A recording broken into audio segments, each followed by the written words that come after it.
শুনছেন সবসময় রেডিও ফুর্তি, আর ঘড়িতে সময় যখন বেজেছিল 11টা 59 তখনই শুরু হয়ে গেছে ভূত এফএম হন্টেড বাই এয়ারটেল। আপনাদের সবাইকে স্বাগত জানাচ্ছি এবং ঈদের পরে নিশ্চয়ই সবাই ঢাকায় ফিরে এসেছেন এবং আমাদের সাথে জয়েন করেছেন। অনেকে হয়তো এখনো রাস্তায় রয়েছেন, ফিরছেন, অনেকে হয়তো কালকে ফিরবেন। যে যেখানে থাকুন অনেক অনেক ভালো থাকুন এবং আশা করছি যে ঈদটা আপনাদের অনেক অনেক অনেক ভালো কেটেছে। আমার সাথে যদি কন্ট্যাক্ট করতে চান তাহলে কন্ট্যাক্ট করার নিয়ম আছে, সেটা হচ্ছে মোবাইলের মেসেজ অপশনে গিয়ে টাইপ করুন SHOUT শাউট স্পেস আপনার নাম স্পেস আপনার মেসেজ আর পাঠিয়ে দিন 9840 নাম্বারে। এই হচ্ছে আমাদের কন্ট্যাক্ট করার নিয়ম। আর যদি আমাদের সাথে আপনি কোনো ঘটনা শেয়ার করতে চান তাহলে আপনার নাম, ঠিকানা এবং ফোন নাম্বার সহ ঘটনাটি পাঠিয়ে দিন bhutfm@radiofurti.fm এই অ্যাড্রেসে।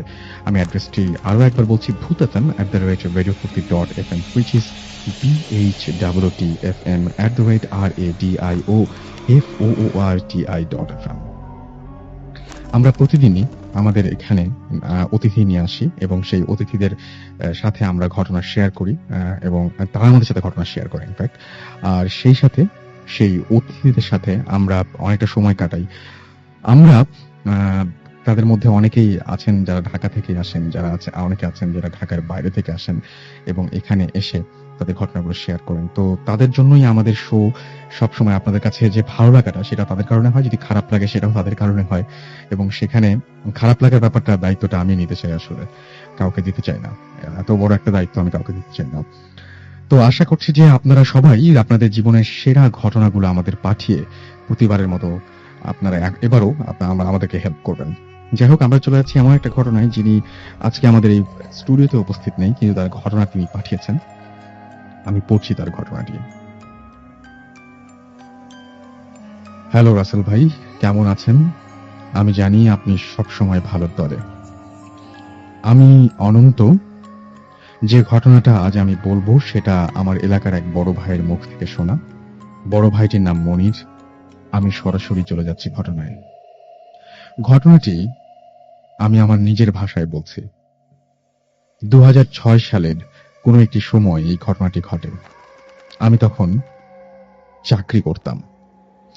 কাউন্টারে চাকরি বলে 15 দিন দিনের বেলা এবং 15 দিন রাতের বেলা কাজ করতে হতো। রাত বলতে শেষ রাতে গিয়ে কাউন্টার খুলে বসতে হতো, কারণ খুব ভোরের যাত্রীরা এসে আমাদের কাউন্টারে উঠত। তাই আমাদের আগে কাউন্টারে উপস্থিত হতে হতো। Bus counter. আমার বাসাটা একটু দূরে বলে আমি আগেই বের হতাম বাসা থেকে, মানে রাত 2:30টার দিকে।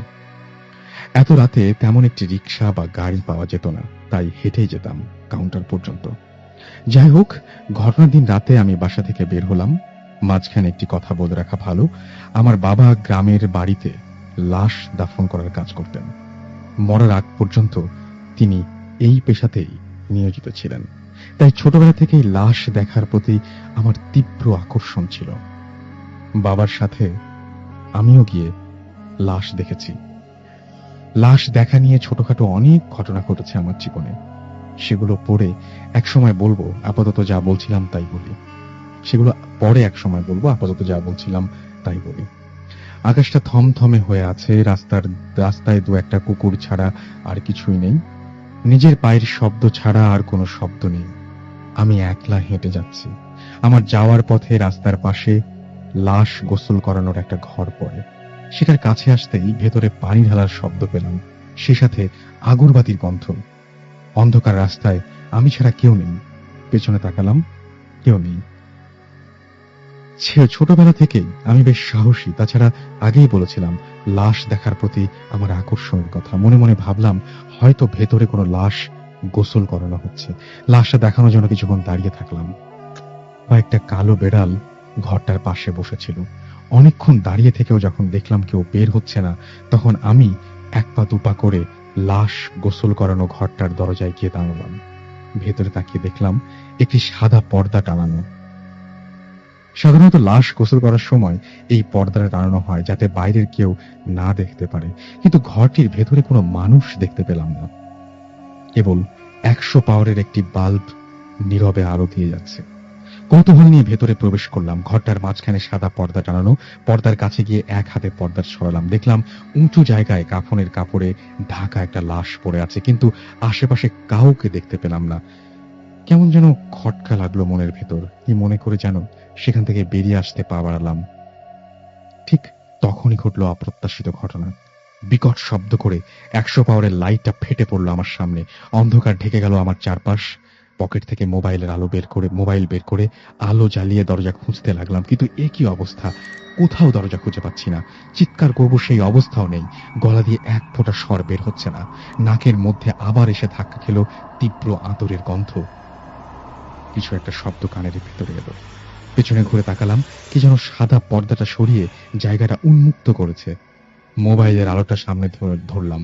মোবাইলের আলোতে আমি যা দেখলাম তা আমার জীবনের সবচেয়ে ভয়ঙ্কর দৃশ্য। আমি দেখলাম পর্দা সরিয়ে লাশটা উঠে আমার দিকে আসছে। অনেকটা কুঁজো হয়ে সাদা কাফনে মোড়া লাশটা এক পা দুপা করে আমার দিকে এগিয়ে আসছে। আমি বেরোনোর রাস্তা খুঁজতে লাগলাম, কিন্তু কিছুই খুঁজে পেলাম না। লাশটা ততক্ষণে আমার পেছনে এসে দাঁড়িয়েছে। পেছনে ফিরে তাকালাম, দেখলাম আমার থেকে মাত্র ১ হাত দূরে কাফনে ঢাকা লাশটা কুঁজো হয়ে দাঁড়িয়ে আছে। একটা হাত বেরিয়ে আসছে কাফনের ভেতর থেকে। আমি আর সহ্য করতে পারলাম না। জ্ঞান হারালাম। যখন জ্ঞান ফিরল দেখলাম আমার পাশে কয়েকটা নাইট গার্ড দাঁড়ানো। আমাকে লাশ গোসল করানো ঘরের কাছে অজ্ঞান অবস্থায় পড়ে থাকতে দেখে এরপর এরপর থেকে আমি রাতে চাকরি ছেড়ে দেই। কোনো লাশ দেখলে আমি আজও ভয় পাই। এরপর থেকে আমি লাশ দেখা থেকে নিজেকে আড়াল করে রেখেছি। রাসেল ভাই, এই ছিল আমার ঘটনা। ঘটনাটি পড়ে শোনালে ভালো লাগবে। যাই হোক, আমি ঘটনাটি পড়ে শোনালাম এবং আশা করছি যে আপনাদের সবার ভালো লেগেছে। আমাকে সাইদ চট্টগ্রাম থেকে লিখেছেন যে তিনি লিখেছেন যে ইংলিশে স্টোরি সেন্ড করা যাবে কিনা। আপনি যদি নিজে এখানে এসে উপস্থিত হয়ে স্টোরি বলতে পারেন তাহলে অবশ্যই আপনি ইংলিশে সেন্ড করতে পারেন। কিন্তু যদি আপনি ইংলিশে পাঠান, সেটা যদি আমরা ইংরেজিতে বলি, সেটা খুব একটা ভালো হবে বলে আমার মনে হয় না। সো আপনি যদি চান যে আমরা পড়ে শোনাবো তাহলে অবশ্যই আপনাকে বাংলায় পাঠাতে হবে। তবে আপনি সেই ক্ষেত্রে ইংরেজি অক্ষর ব্যবহার করতে পারেন। রনি আমাকে লিখেছেন যে থ্যাঙ্কস জানিয়েছেন তিনি, এবং তিনি বলেছেন যে তার পক্ষ থেকে এবং নিতুর পক্ষ থেকে থ্যাঙ্কস। আর তিনি ভূত এফএম অনেক পছন্দ করেন। মিকাইল খুলনা থেকে আমাদের এসএমএস করেছেন আমাদেরকে। মিনহাজ ময়মনসিং থেকে, কাউসার আমাদের পুলিশ লাইন ময়মনসিং থেকে এসএমএস করেছেন। এছাড়াও এসএমএস করেছেন আমাদেরকে তানভীর রাজশাহী থেকে, এবং তার কাছে একটা খুব ভয়ঙ্কর মিউজিক রয়েছে, সেটা তিনি সেন্ড করবেন কিনা। সেন্ড করতে পারেন, কোনো সমস্যা নেই। মিল্টন নরসিংদী থেকে আমাদের নরসিংদী দাসপাড়া থেকে এসএমএস করেছেন। রাসেল ভাই, আপনার কাছে আমার প্রথম প্রশ্ন, আপনি আমার ফুল এসএমএসটা পড়েন না কেন? আচ্ছা, আপনার এসএমএস এর এর পরের কোনো অংশ আর নাই এখানে। সো আমার মনে হয় যে আমি আপনার ফুল এসএমএসটাই পড়েছি। দেবাশিস দাস আমাদের এসএমএস করেছেন আমাদেরকে অন্ত্র, এটা কি অন্ত্রা হবে নাকি আন্ত্রা হবে আমি ঠিক জানি না। আলিফ আমাদের এসএমএস করেছেন। এছাড়াও এসএমএস করেছেন ডিজেল লিংকন, জানিয়েছেন কেমন আছেন, ঈদ কেমন কাটলো। ঈদটা মাশাআল্লাহ অনেক ভালো কেটেছে। আশা করছি আপনাদের সবারও ঈদ অনেক ভালো কেটেছে। আমাদেরকে আলমগীর এছাড়াও নিকুঞ্জ থেকে এসএমএস করেছেন। তিনিও জিজ্ঞেস করেছেন ঈদ কেমন কাটলো। ঈদ ভালো কেটেছে, আবারও বলছি। এছাড়া আমাদের এসএমএস করেছেন দেখতে পাচ্ছি শাহাদাত কুমিল্লা থেকে, এবং এছাড়াও আমাদেরকে হৃদয় এসএমএস করেছেন আমাদেরকে সালামউদ্দিন। এছাড়াও আমাদের এসএমএস করেছেন রিফাত, এসএমএস করেছেন সজীব চট্টগ্রাম থেকে। উষা আমাদের এসএমএস করেছেন আরিফ, মেহরাব, আতিক সহ আরো অনেকে। সো যারা এসএমএস করতে চান তারা এসএমএস করতে হলে যে নিয়মটি আছে সেই নিয়মটি ফলো করুন।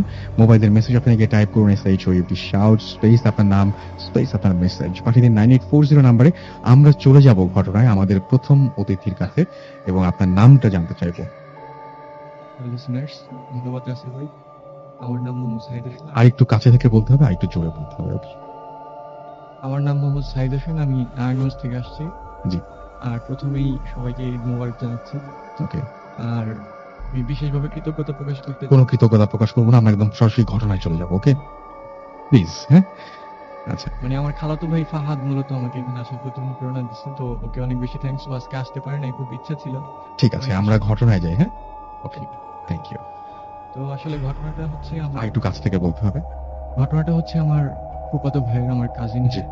এটা নারায়ণগঞ্জের ঘটনা, আজ থেকে প্রায় ৬-৭ বছর আগে, ২০০৬ সালের ঘটনা। তো উনি বেসিক্যালি একজন বিজনেসম্যান, জি। ব্যবসা করতেন, কাপড়ের ব্যবসা এখনো করেন। তো ঈদের আগে সাধারণত কাপড়ের ব্যবসায়ী যারা, এই জামা কাপড়ের সাথে যারা রিলেটেড বিজনেসগুলো করেন, ওনাদের তো কর্মব্যস্ততা অনেক বেশি থাকে স্বাভাবিকভাবে। তো ওই দিন অন্যান্য দিনের মতোই উনি আসলে রাত্রে আসতে দেরি হয়ে গিয়েছিল। প্রত্যেকদিনই আসতে দেরি হয়। ওই দিনও আসতে দেরি হচ্ছিল। প্রায় রাত 2টা বেজে যায় দোকান বন্ধ করতে, করতে। তো এত রাত্রে তো সাধারণত রিক্সা বা অন্য কিছু পাওয়াটা দুষ্কর ব্যাপার, হার্ডলি পাওয়া যায়। তো ওই দিন উনি পাননি। এজন্য সিদ্ধান্ত নিলেন যে হাঁটতে, হাঁটতেই বাসায় চলে আসবেন। তো এখানে বলে রাখা ভালো, বাসায় ফেরার সময় সবসময় তাকে একটা গোরস্থান ক্রস করতে হতো। তো উনি যখন গোরস্থানের প্রায় কাছাকাছি চলে আসলেন, উনি হঠাৎ করে ফিল করলেন যে উনার পেছন থেকে মানে কয়েকজন দৌড়ে আসছে অনেক জোরে। উনি পেছন দিকে তাকিয়ে দেখলেন প্রায় 10 থেকে 12টি কুচকুচে কালো রঙের কুকুর আচ্ছা। তাকে তাড়া করছে। ওকে। তো উনি দেখে মোটামুটি বেশ ভয় পেলেন। কিন্তু উনি এটা চিন্তা করলেন যে এখন যদি আমি কুকুর দেখে ভয় পেয়ে দৌড় দেই, তাহলে তারা আরো বেশি আক্রমণাত্মক হয়ে যেতে পারে।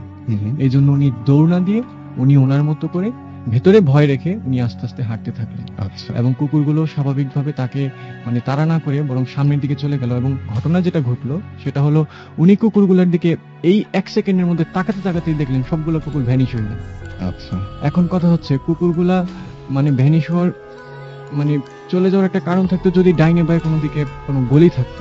রাস্তাটা ছিল স্ট্রেট সোজা, ডান বাঁয়ে কোনো গলি ছিল না। সুতরাং কুকুরগুলো এত অল্প সময়ে এত দ্রুত ভ্যানিশ হয়ে যাওয়ার কোনো কারণ নেই বা কোনো জায়গায় চলে যাওয়ার কোনো কারণ নেই। তার চোখের সামনে কুকুরগুলো ভ্যানিশ হয়ে গেছে। তো উনি এটা দেখে আরো ভয় পেলেন। এবার উনি হাঁটার গতি একটু বাড়িয়ে দিলেন, কারণ উনি তখন যে জায়গাটাতে অবস্থান করছিলেন বা যেখানে হাঁটছিলেন সেই জায়গা থেকে তার বাসার দূরত্ব 10 থেকে 12 মিনিটের ওয়াকিং ডিস্টেন্স হবে। আচ্ছা। তো উনি হাঁটছিলেন একটু দ্রুত। তখন আপনি মানে সে আবার ফিল করলো যে তার পেছন থেকে এবার আরো কেউ মানে একটা ফিগার তাকে ট্রেস করছে, পেছন থেকে ফলো করছে হয়তো। উনি পেছন দিকে তাকিয়ে কাউকেই দেখতে পেলেন না। উনি আবার হাঁটা শুরু করলেন জোরে, আবার পেছনে তাকালেন। মানে উনি বুঝতে পারছেন ওনার পেছনে কেউ একজন আছে। আসলে ওখানে ভিজিবল কেউ ছিল না, কাউকে দেখা যাচ্ছিল না। আচ্ছা। তো উনি ব্যাপারটাতে খুব বেশি ভীত হলেন।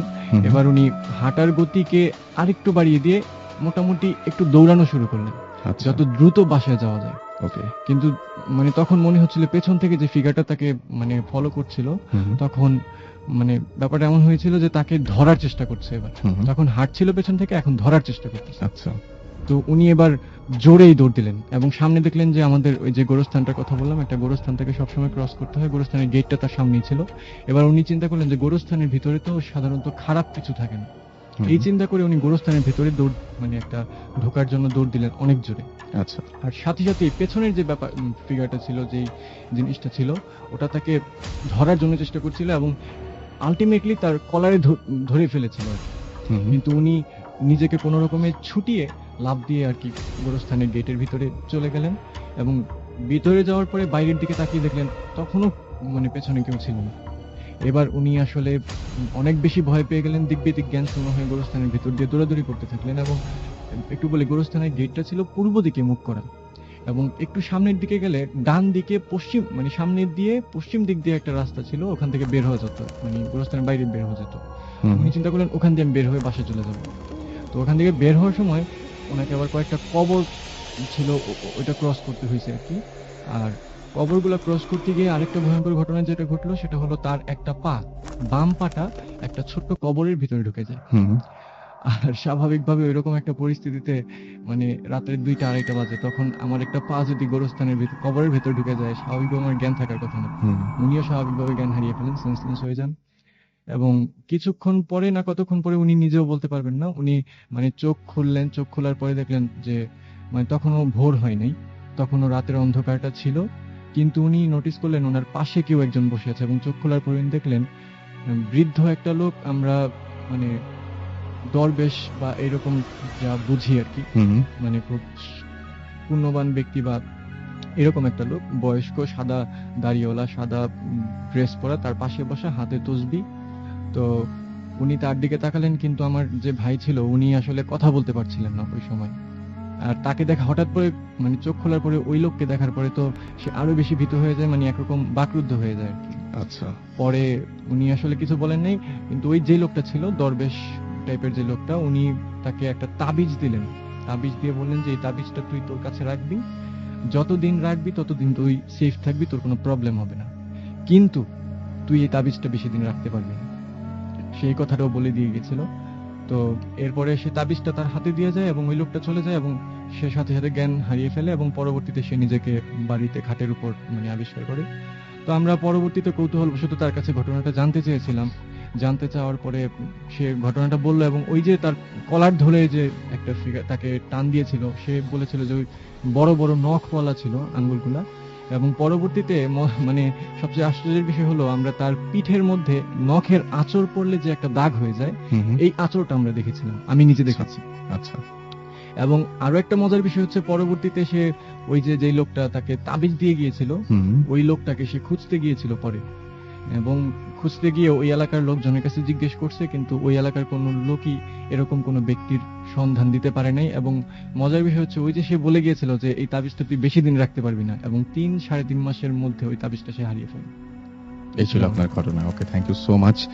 আপনাকে অনেক ধন্যবাদ। আমার কাছে আরো একটা ঘটনা রয়েছে, এবং আমরা সাধারণত অনেক সময় এরকম হয় যে বিভিন্ন জায়গার ঘটনা আমাদের কাছে থাকে, প্রচলিত কিছু ঘটনা, প্রত্যেকটা এলাকার একটা নিজস্ব ঘটনা রয়েছে। সেই ঘটনাটা হয়তো অনেক সময় নর্মাল থাকা হয় না।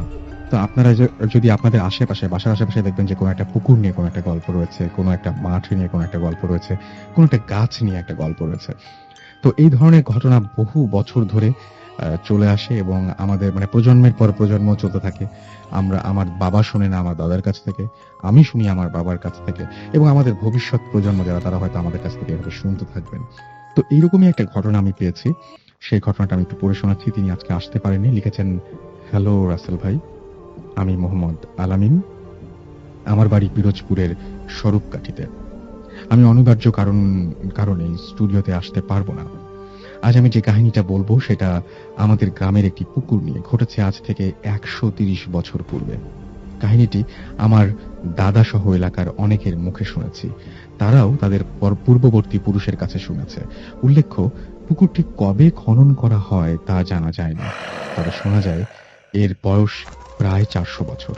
এই পুকুরের অন্যতম আশ্চর্যজনক ব্যাপার ছিল যে পুকুরের This track was downloaded from FusionBD.com.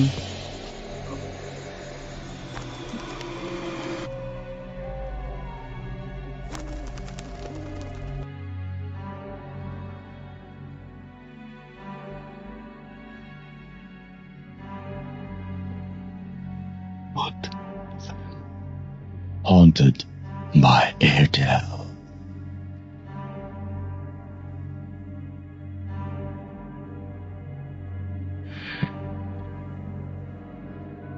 শুনছেন সবসময় রেডিও ফুর্তি, আর চলছে ভূত এফএম হন্টেড বাই এয়ারটেল। আমি রাসেল আছি সাথে, এবং দেখছি অলরেডি বেশ কিছু এসএমএস চলে এসছে। আলভি উত্তরা থেকে এসএমএস করেছেন, এবং তিনি একটা অদ্ভুত কোয়েশ্চেন করেছেন যে লাইট এই মুহূর্তে স্টুডিওতে অফ আছে কিনা।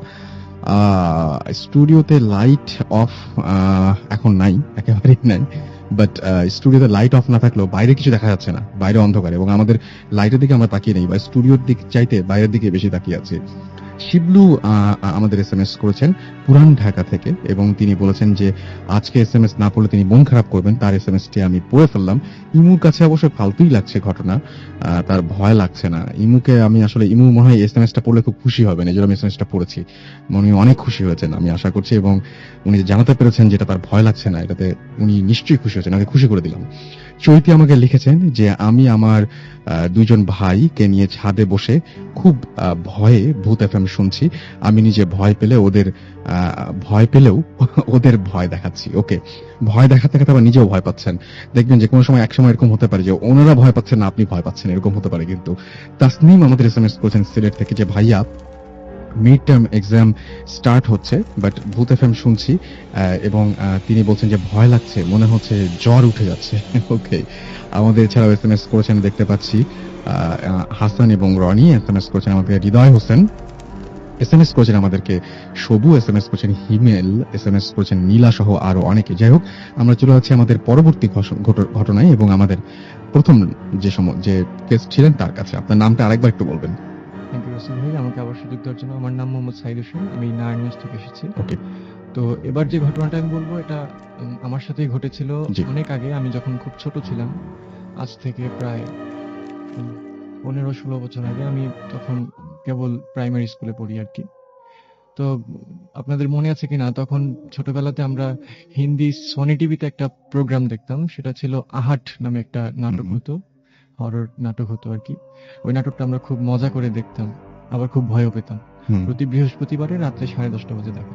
তো ওই দিন আমরা আহাট দেখে তারপর ঘুমানোর প্রস্তুতি নেওয়ার জন্য, তো বাকি কাজ টাজ, বাথরুমে যাওয়াটা হয়, কাজ সারার জন্য বাইরে গেলাম। আর যেহেতু আমাদের বাড়িটা গ্রাম দিকে পড়েছে, সেখানে আমাদের সবই টিনের ঘর, আর সেখানে সাধারণত মানে বাথরুম গুলা ঘরের বাইরেই থাকে, হুম। হুম। ঘর থেকে একটু দূরে থাকে। তো আমরা মানে প্রাকৃতিক প্রয়োজন মেটানোর জন্য বাইরে গেলাম। তো আমি তখন খুব ছোট ছিলাম এবং খুব ভয় পাচ্ছিলাম, যেহেতু ভয়ের একটা নাটক দেখে আসছি মাত্র, হুম। হুম। আহার দেখে আসছি। তো আমি যেহেতু ছোট ছিলাম, মা বলল যে দরজা লাগানোর দরকার নাই, তুই এমনিতেই বস।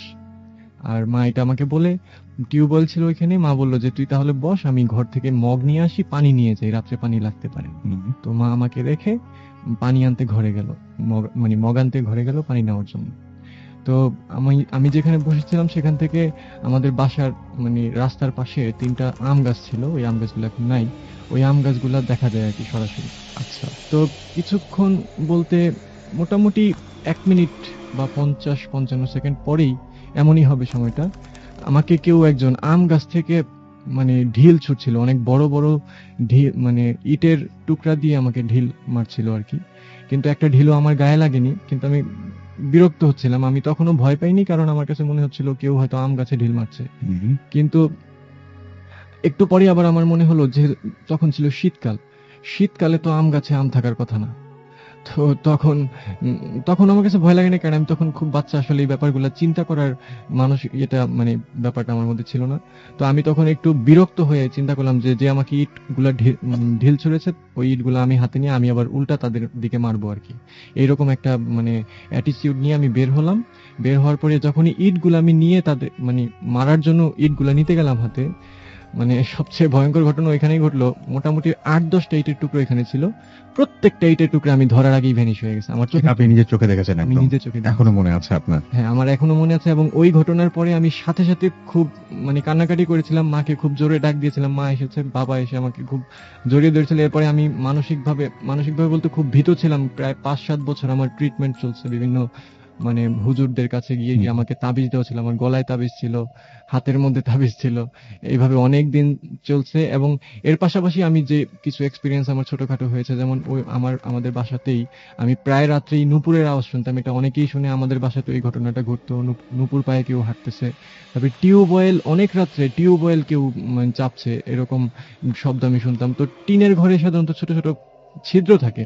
তো আমি একদিন কৌতূহলবশত, আমি তখন ক্লাস 8 বা 9-এ পড়ি হয়তো, আমি ওই টিনের ছিদ্র দিয়ে আমি ওই টিউবওয়েলের দিকে একটু তাকালাম। তো আমি মানে দেখে যে জিনিসটা দেখে ভয় পেলাম সেটা হলো, টিউবওয়েলের দিকে আমি তাকিয়ে দেখলাম টিউবওয়েলের যে হ্যান্ডেলটা যেটা, সেটা উপরের দিকে উঠছে আর নিচের দিকে নামছে, পানিও পড়ছে, কিন্তু সেখানে কেউ ছিল না।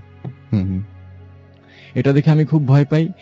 আর মাঝে মাঝে যে ঘটনাটা ঘটতো, যেহেতু আমাদের ঘরটা ছিল টিনের ঘর, প্রতিদিন না, মোটামুটি সপ্তাহে 1-2 বার এই ঘটনাটা ঘটতো যে কেউ একজন কোনো গাছের ডাল আমাদের ঘরের সাথে মানে ঘরের সাথে লাগিয়ে মানে ঘেঁষে ঘেঁষে নিয়ে যাচ্ছে আর কি, এরকম ঘটনাটা ঘটতো। হুম। এবং খুব জোরে শব্দ হতো।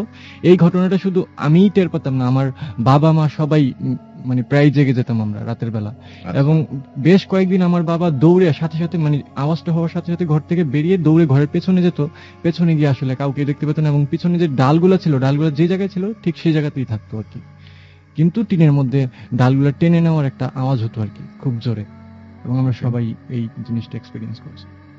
এই এটা ছিল আপনার আমার। ছিল ঘটনা। ওকে, থ্যাংক ইউ সো মাচ। আপনার ঘটনার জন্য আপনাকে অনেক ধন্যবাদ। এবং আমি আরো বেশ কিছু এসএমএস পেয়ে গেছি। এর মধ্যেই আমাকে লিখছেন আকাশ ম্যাক্স ওয়ারি থেকে, এবং তিনি বলছেন যে তার কাছে চরম ভয় লাগছে, কারণ তিনি রুমে আজকে একা। তুষার এবং মিঠি আমাদের লিখেছেন উত্তরা থেকে যে আমি আর আমার ওয়াইফ ভূত এফএম শুনছি এবং অনেক ভালো শো, এবং তিনি বলছেন যে ভেরি নাইসলি ডান।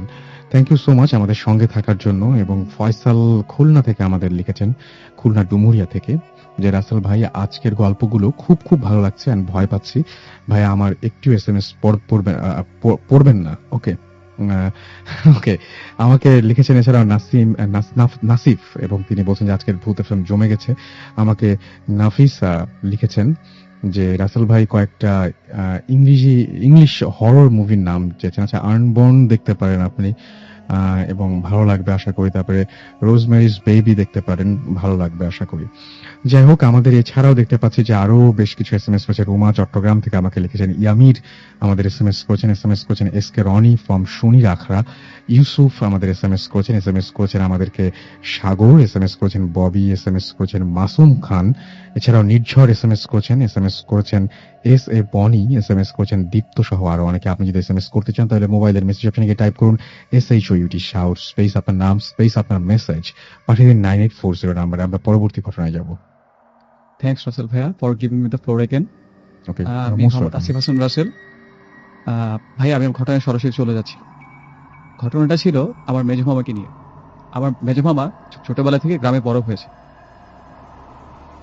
অ্যাকচুয়ালি উনি একদিন ওনার ফ্রেন্ডের সাথে বাজি ধরেন যে ওরা একটা তুলা গাছে উনি একটা গজাল কাটে। তুলা গাছের লোকেশনটা ছিল এরকম, তুলা গাছের এক পাশে ছিল একটা পুকুর, আরেক পাশে আরেকটা পুকুর ছিল, পেছনের দিকে ধানি জমি ছিল। তো বাড়ি থেকে তুলা গাছটা অনেক দূরেই ছিল। তো উনি একদিন ঠিক মাগরিবের নামাজের আগে আগে গিয়ে উনি ফ্রেন্ডের সাথে বাজি ধরে ওই তুলা গাছটাতে একটা গজাল কেটে দিয়ে আসে। এভাবে কিছুদিন কেটে গেল। তো একদিন উনি গ্রামের বাজার থেকে বাজার করে বাড়িতে ফিরছিলেন। দেন যখন উনি তুলা গাছের নিচে আসেন, ক্রস করে যাচ্ছিলেন, তখন একজন হুজুর ওনাকে ডাক দেন, এই মাকসুদ এদিকে আয়। আমার মেজর মামার নাম ছিল মাকসুদ। তো মামা ওনার কাছে এগিয়ে যান। যাওয়ার পরে হুজুর কোনো কিছু জিজ্ঞেস না করি ওনার গালে একটা থাপ্পড় দেন। তো উনি তখন খুব ছোট ছিলেন, 9 10-এ পড়তেন। তো উনি কাঁদতে কাঁদতে দৌড়ে বাড়িতে চলে আসে। বাড়িতে চলে আসার পরে উনি আমার নানুর সাথে ব্যাপারটা শেয়ার করে, বলেন যে মা, আমাকে একজন হুজুর ডেকে থাপ্পড় দিয়েছে, কিন্তু আমি ওনাকে চিনি নি। তো নানু ব্যাপারটা শুনে খুবই অবাক হয়ে গেল যে তোমাকে একটা হুজুর শুধু শুধু কেন থাপ্পড় দিবে। দেন যেটা হলো যে অতি রাত্রের বেলা আমার মামার খুব জ্বর আসে এবং মামা তার রুমে অনেক গোঙাতে থাকে, অনেক সাউন্ড করতে থাকে আর কি। তা হঠাৎ করে বাড়ির সবাই বুঝতে পারে আসলে এটা নিশ্চয় কোনো একটা প্রবলেম ওনার হয়েছে। দেন আমার নানা জিজ্ঞেস করে যে মাকসুদ তোর কি হয়েছে? তখন কোনো অ্যান্সার আসে। আবার যখন জিজ্ঞেস করে তখন বলে যে আমি মাকসুদ না। তো ও কিছুদিন আগে আবার আমি যে তুলা গাছে থাকি সেই তুলা গাছে একটা গজাল কেটে দিয়ে আসছে। ও আমার থাকার পরিবেশটা নষ্ট করে দিয়ে আসছে। আর আজকে আসার সময় আমার কাছে ওর ব্যাগে মাছ ছিল, সে মাছ ও আমাকে না দিয়ে চলে আসছে। এই কারণে আমি ওর কাছে আসছি। ও আমার অনেক ক্ষতি করছে, আমি ওর অনেক ক্ষতি করি। তখন আমার নানা বলে যে ও তো ছোট মানুষ, তো বুঝে নাই, তুই ওকে ছেড়ে দিয়ে চলে যা।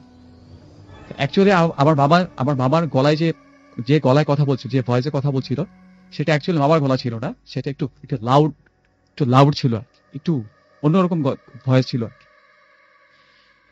দেন সবাই শিওর হয় যে এটা আসলে আমার মামার সাথে কোনো প্যারানরমাল একটা অ্যাক্টিভিটি ঘটেছে। সেটা ঘটেছে আর কি।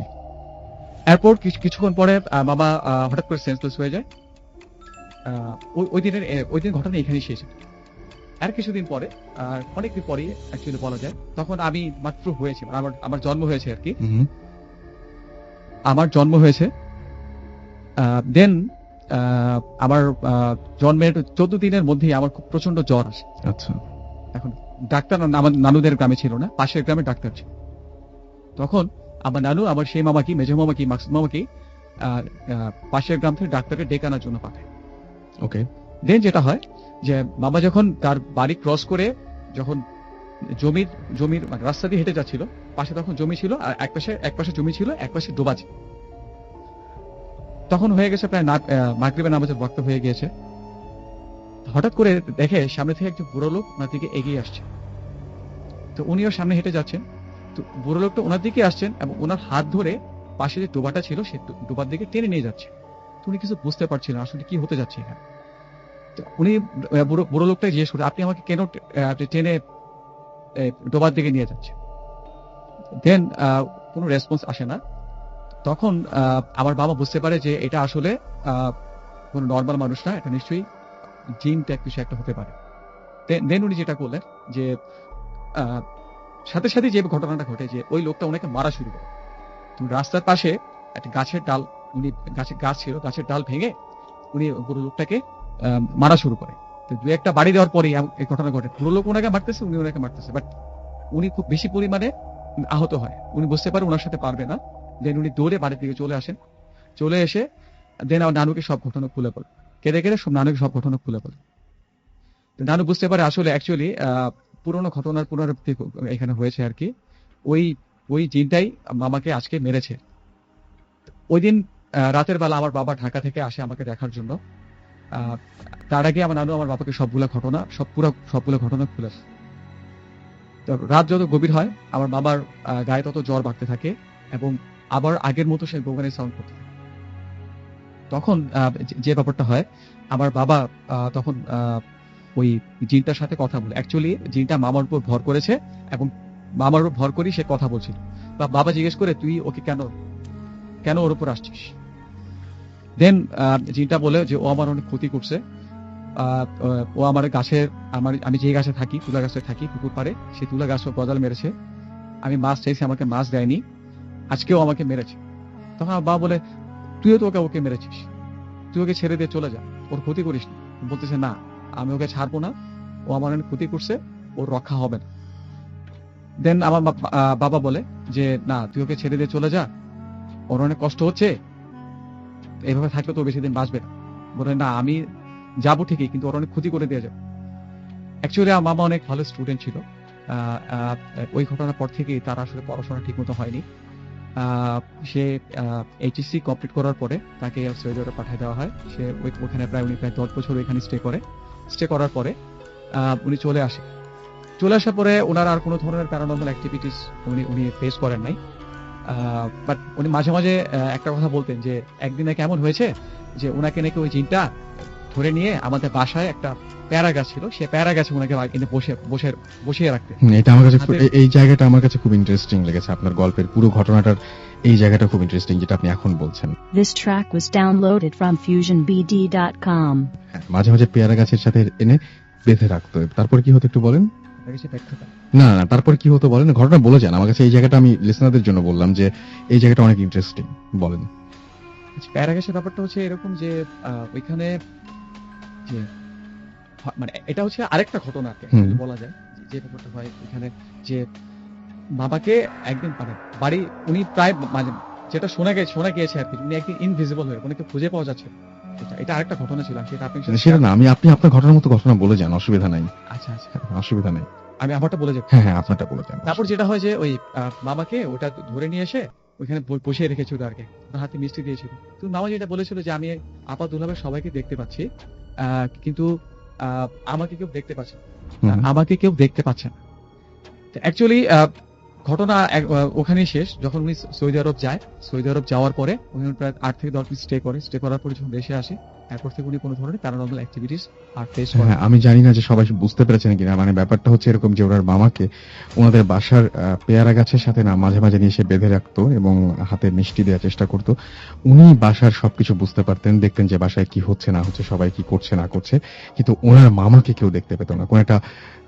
কোনো একটা কারণে, কোনো একটা মানে অজানা কারণে তাকে এরকম একটা পরিস্থিতির মুখোমুখি হতে হতো যে আপনাদের বাসার সামনের পেয়ারা গাছটাতে নিয়ে এসে রাখা হতো তাকে।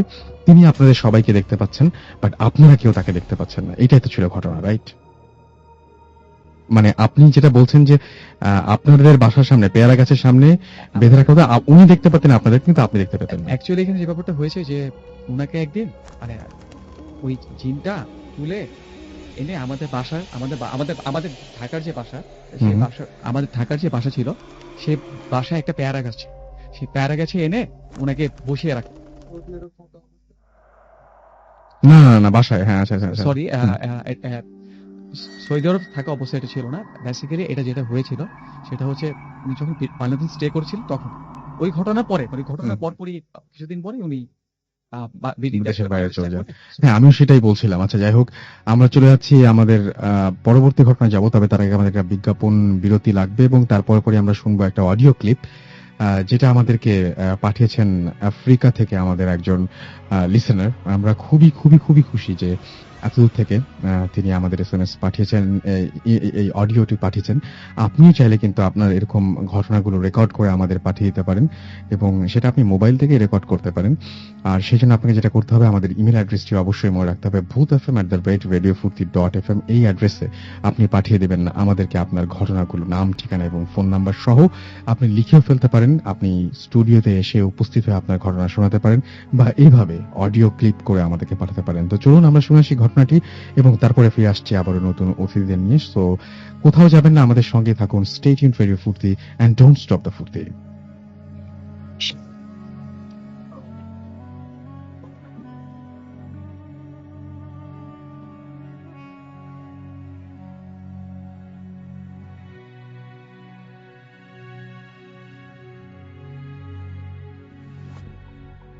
What?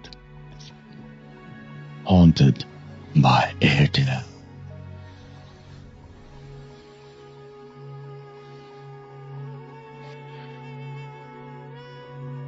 ভাই, সালামু আলাইকুম।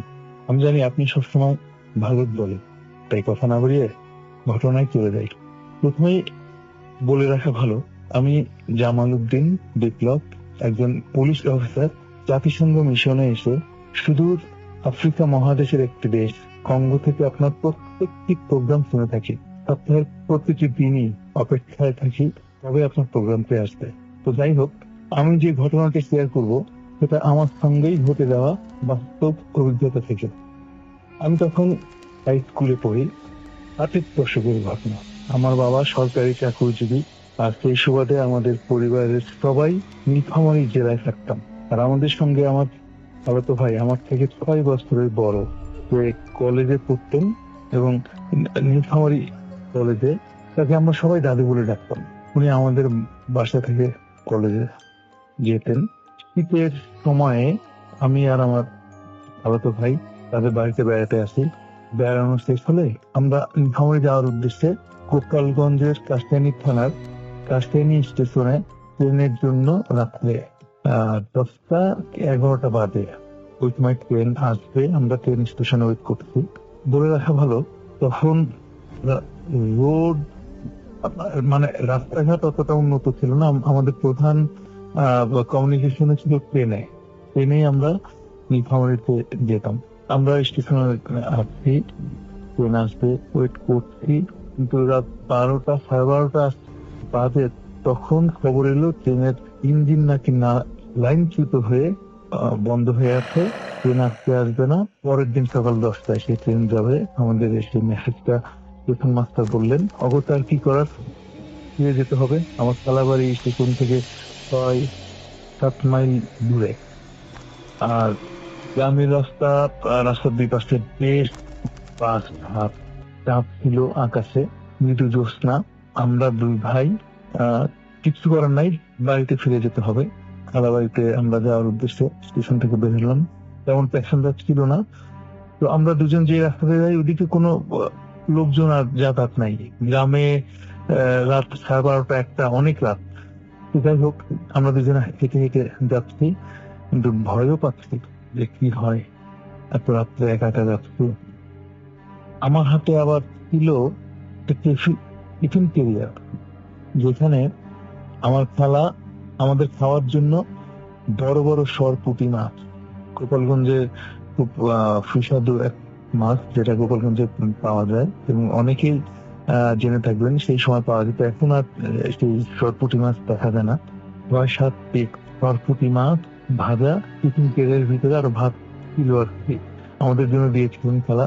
আমরা ওগুলা নিয়ে পিঠে, ট্রেন যেহেতু যাবে না, হাঁটছি আমরা ভিতর দিয়ে।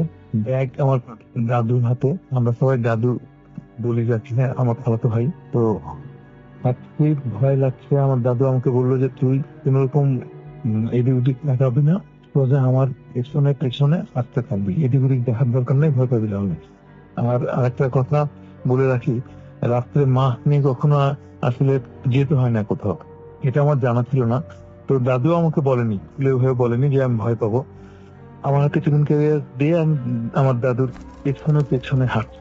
কিন্তু যাওয়ার পর সামনে দেখি সাদা ড্রেস পরা, সাদা পায়জামা পাঞ্জাবি পর একটা লোক আমাদের থেকে প্রায় 100-150 গজ দূরে, উনিও হেঁটে যাচ্ছেন।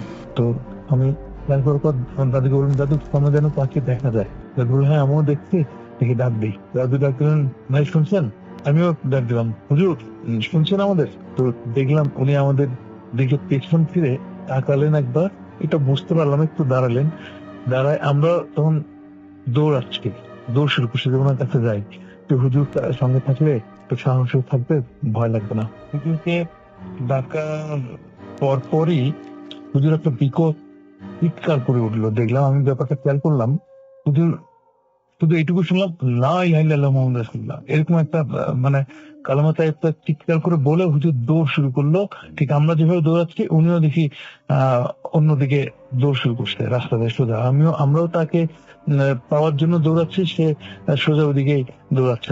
আমার তখন মনে হলো যে সে মনে হয় আমাদের ভয়ই পেয়েছে। তো দাদু বললো যে হুজুর ভয় পেন না, আমরা মানুষ। সে কোনো আহ, দিকে কোনো ভ্রুক্ষেপ না করে সোজা দৌড়াচ্ছে, তো দৌড়াচ্ছেই। আমরা দৌড়াচ্ছি পিছিয়ে পিছিয়ে। হঠাৎ দেখলাম কি, পাশে একটা খাল, আমাদের রাস্তার দুই পাশে মোটামুটি লম্বা খাল, যেখানে মাটি কেটে রাস্তাটা বানানো হয়েছিল। তো জঙ্গল ওই পাশে, সে খালের মধ্যে হুজুরটা লাফ দিয়ে 1 হাঁটু পানি হবে, দৌড়ে কাদা পানি মেখে সে দৌড়ে উঠে একটা ওই বাঁশঝাড়ের ভিতর দিয়ে একটা বাড়ি দেখা যাচ্ছিল, সেই বাড়ির ভিতরে চলে গেল। আমরা দুজনে স্ট্যাচুর মতো দাঁড়িয়ে পড়লাম, দুজনের দিকে তাকাচ্ছি, দুজনের মুখে কোনো কথা নাই। কি হলো এটা? হাসবো না কান্না করবো, ব্যাপারটা বুঝে উঠতে পারছিলাম না। তো দাদু বললো যে মনে হয় উনি ভয় পাইছেন আমাদের দেখে, কি আর করার, চল আমাদেরই একা একা যেতে হবে। আমরা ঘুরে আবার হাঁটা শুরু করলাম। তো দাদু আমাকে বললেন যে দেখ, এখানে কিন্তু বাস ঘাট, পুরো রাস্তাটাই অন্ধকার, বন জঙ্গল, ভিতর দিয়ে পায়ে হাঁটা রাস্তা আর কি। তো আমাকে বললেন যে কোথাও যদি দেখি যে বাস রাস্তায় পড়ে আছে, বাসের উপর দিয়ে রাত্রে হেঁটে যেতে নেই। তো তুই আমাকে ফলো কর, আর যা কিছু করার আমি করব, তোকে কিছু করতে হবে না। তো আমি হাঁটছি তার পিছু পিছু, একটু এগুলোই দেখি রাস্তার উপরে একটা বাস আর এইভাবে পড়ে আছে। দেখে আমি দাদুর হাতটা চেপে দিলাম পিছন থেকে। দাদু তেল করে আমাকে বললো, ইশারা দিল যে তুই তুই আমার পিছনে দাঁড়িয়ে থাক, ভয় পাস না।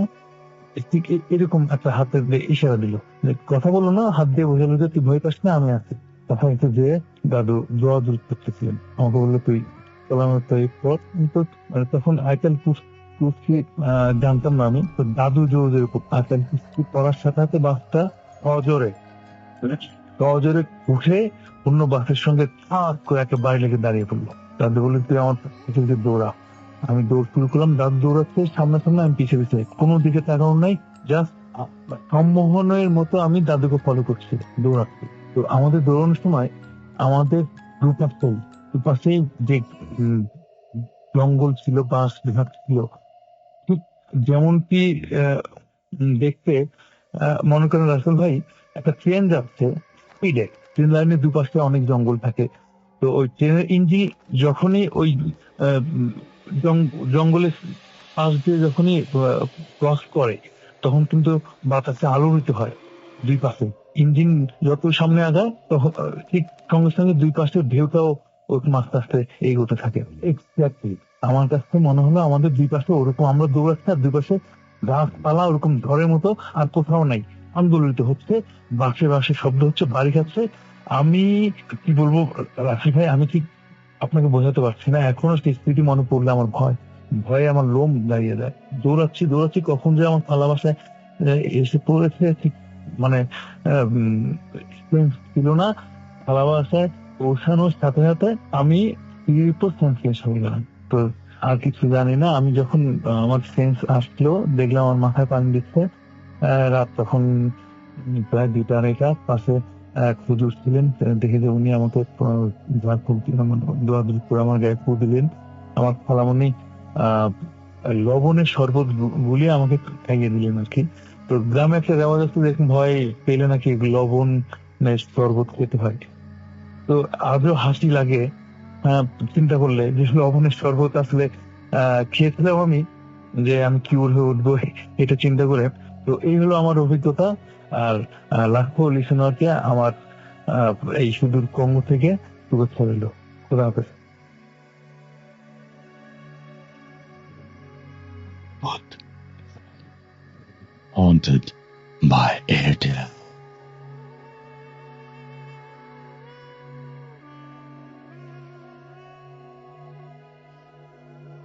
শুনছেন সবসময় রেডিও ফুর্তি। এতক্ষণ একটা ঘটনা শুনছিলাম এবং বুঝতেই পারছেন যে ঘটনাটা এসেছিল কঙ্গো থেকে। আর আমরা এখন যেটা করছি সেটা হচ্ছে ফুল এফএম হান্টেড বাই এয়ারটেল। আজকের এই এপিসোডটি আনফরচুনেটলি যদি কেউ মিস করে থাকেন তাহলে আবারও শুনতে পারবেন সেটা আপনার এয়ারটেল এম রেডিওর মাধ্যমে, এবং আপনার এয়ারটেল এম রেডিও থেকে মাধ্যমে যেভাবে শুনতে পাবেন সেটা নিয়মটি হচ্ছে আপনার এয়ারটেল নাম্বার থেকে ডায়াল করুন 4040, সিলেক্ট করুন চ্যানেল 22। দেখবেন যে একের পর এক বিভিন্ন এপিসোডের অপশন আপনাকে দেওয়া হচ্ছে এবং যে এপিসোডটি আপনি শুনতে চান সেই এপিসোডটি আপনি সেখান থেকে শুনতে পারবেন। এবং আপনি যদি ভূত এফএম টিউনটা আপনার টিউন করে ফেলতে চান তাহলে আপনার এটা সিম্পল একটা কাজ করতে হবে, খুবই সিম্পল। সেটা যেটা করতে হবে যে ভূত এফএম টিউন কোড মনে রাখতে হবে, যেটা মাসুম এখন প্লে করছে। এটাকে যদি আপনি আপনার কলার টিউন বা মাই টিউন করতে চান তাহলে আপনি টাইপ করুন সিটি স্পেস দিয়ে আপনার কোড নাম্বারটি লিখতে হবে which is 92125 এবং এটা পাঠিয়ে দিতে হবে 3123 নাম্বারে। দেখবেন যে টিউনটি আপনার হয়ে গেছে। আর সেই সাথে আমরা দেখতে পাচ্ছি যে অনেকেই আমাদের এখনো এসএমএস পাঠাচ্ছেন। ছায়া আমাদের এসএমএস পাঠাচ্ছেন, তিনি বলছেন যে আমাদের ফুল ফ্যামিলি শো শুনছে এবং খুব এনজয় করছি। আমাদেরকে মোহাম্মদপুর থেকে মাহিন এসএমএস করেছেন এবং তিনি বলেছেন যে আজকের এপিসোডটি তার ভালো লাগছে। জেরিন আমাদের এসএমএস করেছেন ধানমন্ডি থেকে এবং তিনি বলছেন যে তার এসএমএস কখনো পড়া হয় না এবং তিনি বলছেন যে আজকে পড়বেন কি। হ্যাঁ, আমি আপনার এসএমএসটা পড়ে ফেললাম।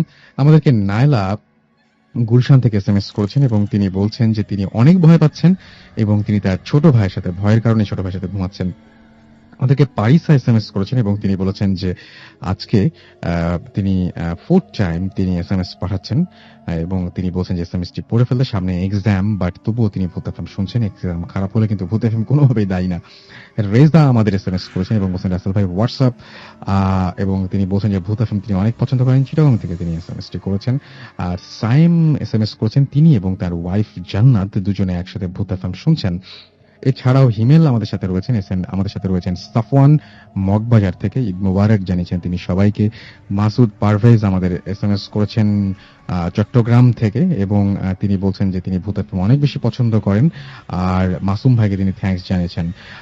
মিজান আমাদের এসএমএস করেছেন চট্টগ্রাম থেকে এবং তিনি বলছেন যে স্টোরিগুলো জোস। আমাদেরকে ববিন এসএমএস করেছেন গুলশান থেকে এবং তিনি বলছেন যে আজকের প্রোগ্রামটা হেভি। আমাদেরকে হৃদয় এসএমএস করেছেন এবং এছাড়া আমাদেরকে রুকু এসএমএস করেছেন, আরো অনেকে আমাদের এসএমএস করেছেন। আপনি যদি এসএমএস করতে চান তাহলে আপনার মোবাইলের মেসেজ অপশন থেকে টাইপ করুন SHOUT শাউট স্পেস আপনার নাম স্পেস আপনার মেসেজ পাঠিয়ে দিন 9840 নাম্বারে, আপনার এয়ারটেল নাম্বার থেকে বা অন্য যে কোনো নাম্বার থেকে। আর আপনি যদি আমাদের ইমেল পাঠাতে চান তাহলে আমাদের ইমেল অ্যাড্রেসটি লিখে নিন বা মনে রাখুন boothfm@radiofurti.fm which is BHOOTFM@radioforti.fm এবং আপনাদের নাম, ঠিকানা এবং ফোন নাম্বার সহ এখানে ঘটনা পাঠাতে হবে। আপনার জীবনে ঘটে যাওয়া সেরা ঘটনাটি আপনি আমাদের লিখে পাঠান। আমরা ইনশাআল্লাহ আপনি যদি আসতে চান তাহলে আপনাকে ইনভাইট করব, আর আপনি যদি চান যে আমরা আপনার ঘটনাটি পড়ে শোনাই সেটাও সম্ভব। আর যাই হোক, আমার কাছে এখন একটা ঘটনা রয়েছে, সেটা হচ্ছে আমরা স্বপ্নে অনেক কিছু দেখি এবং স্বপ্ন দেখে আমরা মাঝে মাঝে চমকে উঠি, ভয় পাই। অনেক সময় স্বপ্নকে আমরা বাস্তবতার সাথে মিলিয়ে ফেলি, অনেক সময় স্বপ্নের সাথে আমাদের জীবনের অনেক মিল খুঁজে পাই। তো স্বপ্ন সবসময় ভয়ঙ্কর। তো স্বপ্ন নিয়ে একটা ঘটনা রয়েছে, আমাদেরকে নুসরাত পাঠিয়েছেন এটা আমি একটু পড়ে শোনাতে চাচ্ছি। এবং তিনি বলছেন যে অনেক বছর ধরে আমার সেই রকম কোনো স্বপ্ন হয় না যেটা ঘুম থেকে উঠে মনে রাখার মতো, কিন্তু কয়েক মাস ধরে আবার হচ্ছে। প্রথমে যে ঘটনাটি সেটা খুব বেশি আগের না, ঈদের এক সপ্তাহ আগে এটা হলো এবং স্বপ্নটা ছিল এরকম যে আমি নিজেকে আবিষ্কার করি একটা জায়গায়, অনেক মানুষ কিসের জন্য একটা অপেক্ষা করছিল। আমি বুঝতে পারছিলাম না ওরা কিসের জন্য অপেক্ষা করছে। সামনে একটা ঘাট ছিল এবং হঠাৎ একটা শিপ আসলো আর এখান থেকে একটা সিঁড়ি নামলো, অনেক উঁচু সিঁড়ি। এত উঁচু সিঁড়ি কখনো হয়তো দেখিনি। ব্যাপারটা আমার কাছে আজব মনে হলো, কারণ শিপে সাধারণত সিঁড়ি থাকে না। সেই উঁচু সিঁড়ি থেকে অনেক মানুষ নামতে লাগলো। কেমন জানি একটা আতঙ্ক ছিল, আমি বুঝে উঠতে পারিনি কি হচ্ছে। এরপর অন্য আরেকটা স্বপ্ন হয়। এই স্বপ্নটাতে আমি এমন একটা জায়গায় ছিলাম, খুবই অন্ধকার।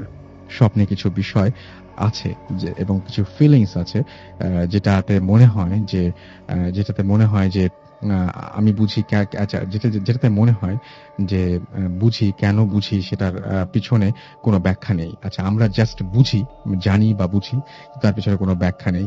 সেভাবেই তখন আমি জাস্ট জানলাম যে আমাকে এখন কে যেন এসে মেরে ফেলবে। মানে স্বপ্নের মধ্যে ফিল করছেন যে মেরে ফেলবে। এরকম মনে হলো যে আমি অন্ধকারে একা একটা রুমে আছি। হঠাৎ ফিসফাস শুনি আর কিছু মেয়েদের হাসি। আমার মনে হলো যে এবার বুঝি ওরা এলো এবং আমাকে মেরে ফেলবে। কিন্তু দেখি ৩ টা মেয়ে ১৩-১৪ ১৩ থেকে ১৫ বছরের। ওরা কি নিয়ে যেন হাসছিল। ওরা আমাকে মারতে আসেনি। আমাকে মেরে ফেলবে অন্য কেউ। ওরা শুধু কতক্ষণ হেসে চলে গেল। এখানে আমার স্বপ্ন শেষ। সকালে উঠে আমি আরেকটা ফ্রেন্ডের সাথে ব্যাপারটা শেয়ার করব বলে ভাবি। ওই ফ্রেন্ডটার সাথে এমনিতেও এসব ড্রিমের ব্যাপারে কথা হয়। তো ওকে জানানোর আগে ওর কাছ থেকে একটা এসএমএস আসে। ও জানালো যে ও একটা স্বপ্ন দেখেছে। একটা জায়গা, সেখানে অনেক লম্বা একটা সিঁড়ি। সিঁড়ি দিয়ে অনেক মানুষ নামছে। সেখানে কিছু পিচ্চি তারা কাকে যেন মেরে ফেলতে যাচ্ছিল। সে স্বপ্নে ওদের থামানোর চেষ্টা করছিল। এই ছিল স্বপ্ন, এই ছিল ঘটনা এবং সেটা বাস্তবতার সাথে, বাস্তব জীবনের সাথে খুব অদ্ভুতভাবে মিলেও গেল। যাই হোক, আমরা চলে যাব ঘটনায় এবং আমাদের সঙ্গে এই মুহূর্তে জয়েন করেছেন বাবু ভাই এবং বাবু ভাই তার ঘটনা নিয়ে এসেছেন আজকে এবং Hello, listeners. আমরা ঘটনা শুনি। Okay. একটা ছোট ঘটনা এটা, হ্যাঁ, এটা আমার এক রিলেটিভের বলা। হুম, হুম, তো ওর সাথে ঘটেছিল এটা। ঘটনা হচ্ছে এরকম, অনেক আগে, আজ থেকে প্রায় 20-25 বছর আগে ঘটনা। ওকে। তো ও যে জায়গায় থাকতো আর কি, ওনারা, সেটা হচ্ছে আপনার একটু মানে মিরপুরের একটা অঞ্চল। আচ্ছা, তখন খুব মানে আনডেভেলপ ছিল জায়গাটা, ওকে। গ্রামের মতো অনেকটা।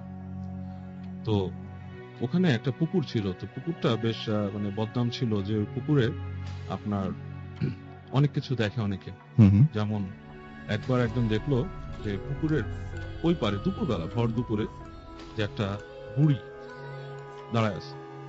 তো বুড়িটা দাঁড়ায় আছে পরে, তো ওই লোকটাকে দেখে বুড়িটা এগিয়ে আসলো। এগিয়ে আসছে কোথায়? পুকুরের পানির উপর দিয়ে। হুম, হুম, ঠিক মাঝামাঝি এসে বুড়িটা পানিতে ঝপ করে চলে গেল, ডুবে গেল। আচ্ছা, তো এরকম এই ধরনের জিনিসপত্র আরো দু একটা জিনিস এরকম ওখানে দেখে। তো তখন আমার সে রিলেটিভ খুব ছোট, ওর বয়স হচ্ছে 8-10 বছর বয়স। হুম, হুম, তো দুপুরবেলা একজন ওকে বলতেছে, এই এলাকারই, ওনার থেকে বড়, যে বলতেছে এই পুকুরে আমার একটা আংটি হারায় গেছে, আংটি আচ্ছা, পড়ছে, তুমি কি একটু খুঁজে দিতে পারবা এই পাড় থেকে?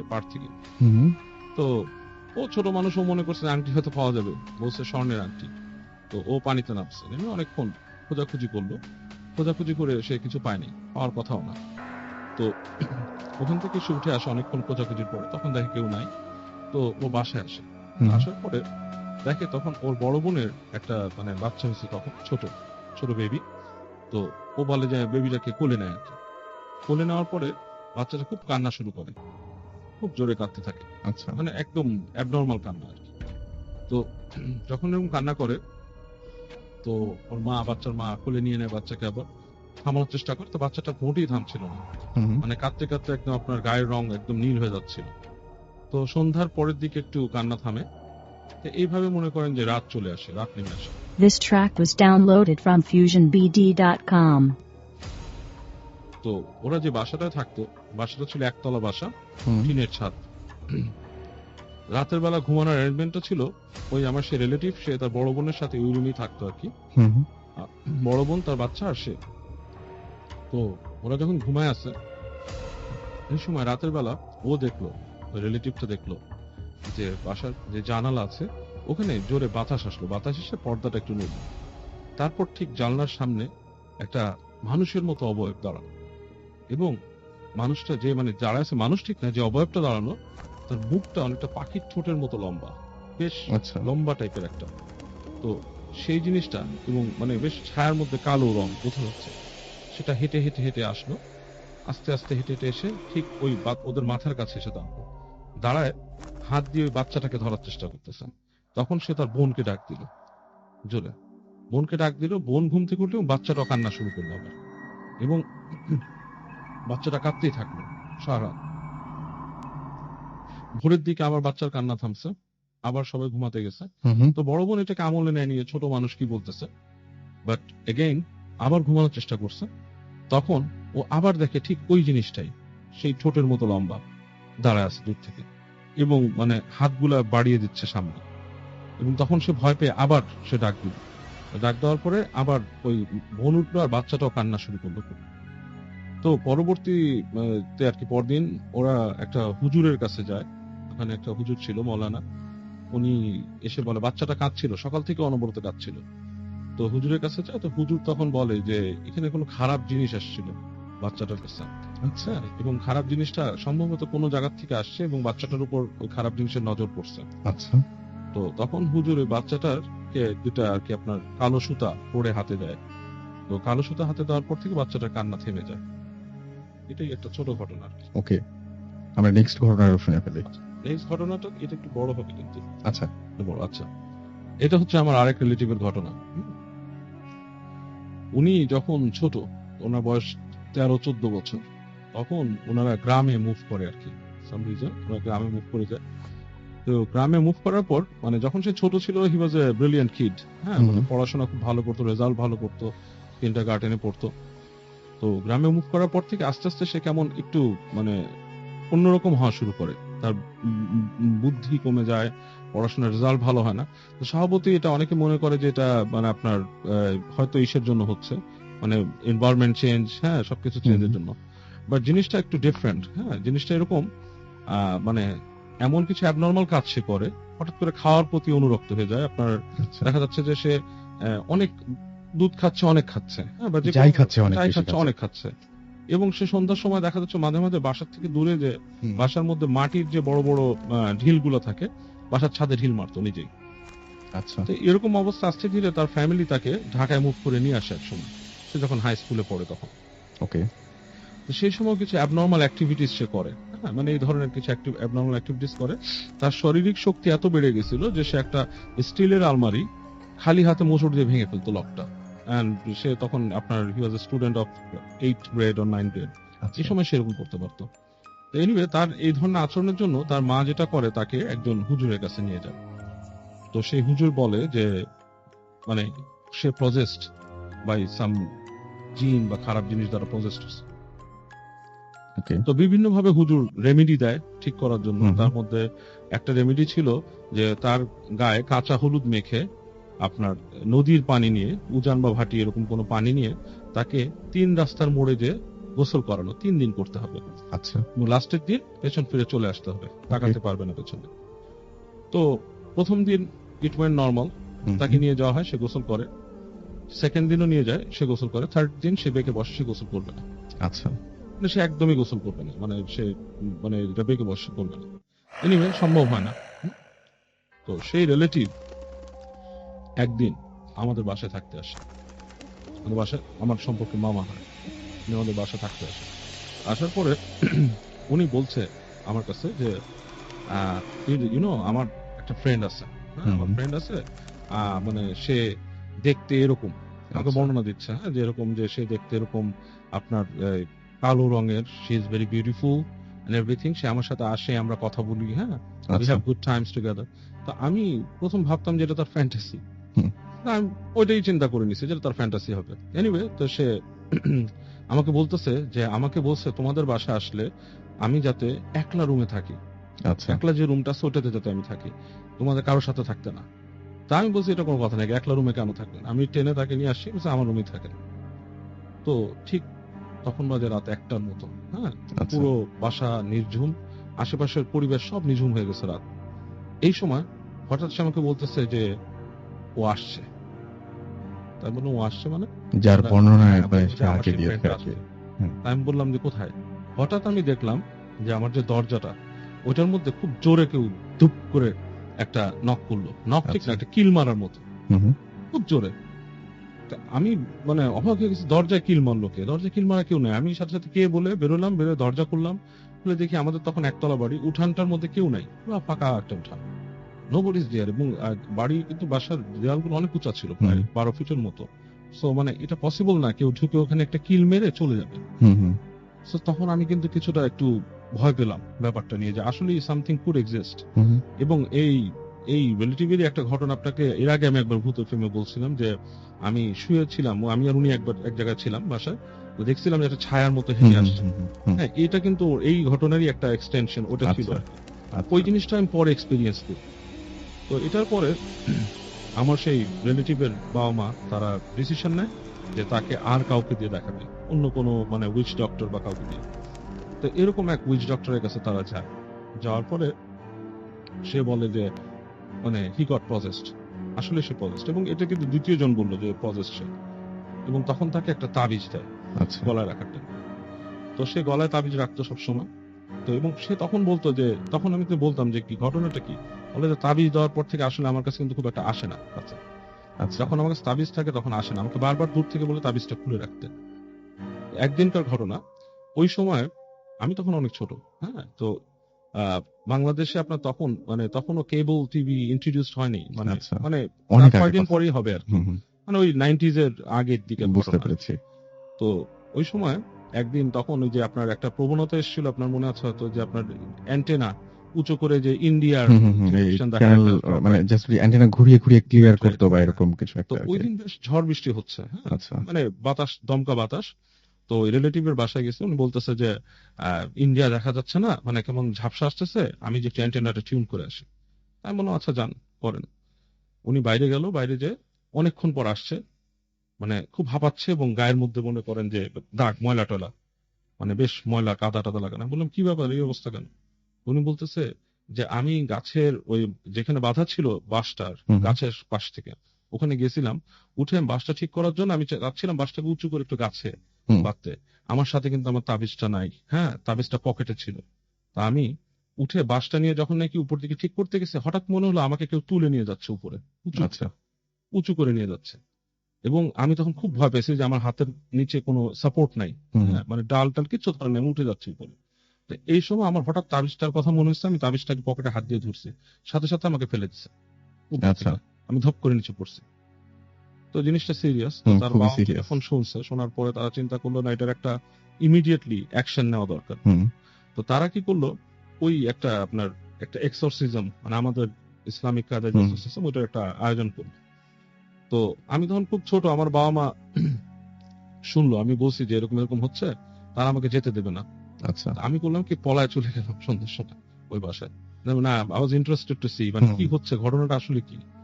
তো যাওয়ার পর দেখলাম যে যেখানে বসবে ওটাকে মানে আপনার এক্সorcism-এর যে রুমটা, হুম, হুম। সেটা খুব অন্ধকার, বেশ অন্ধকার, কেউ নাই। যিনি এক্সorcism করবেন তিনি এক ভদ্র মহিলা, ওনার ঘাড়ে নাকি জিন আসে। আচ্ছা।